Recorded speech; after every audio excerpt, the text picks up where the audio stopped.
बड़ी मेहनतों, बड़ी काविशों के बाद जनाब हामिद अली की याद में एक सिवेनियर का यहाँ पर इनकाद होना है। मैं जनाब फरहान काज़मी, महबूब सईद हारिस से गुजारिश करूँगा कि चूँकि आज के हमारे प्रेस के, मीडिया के मेहमान, हमारे दोस्त, हमारे भाई यहाँ पर आ चुके हैं, तो इससे कबल कि इस बज़्म को आगे बढ़ाया जाए, सबसे पहले आज के इस स्मारिका या जो उनकी स्मृति में जो किताब तैयार की गई है उसका विमोचन यहाँ पर किया जाए।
पासदारे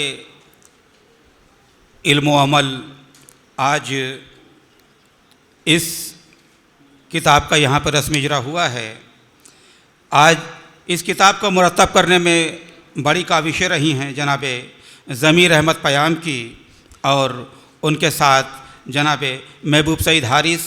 और जनाब आसिफ सईद, इन तमाम लोगों ने इस किताब को मुरतब करने में अपनी गरां कदर खिदमत अंजाम दी हैं।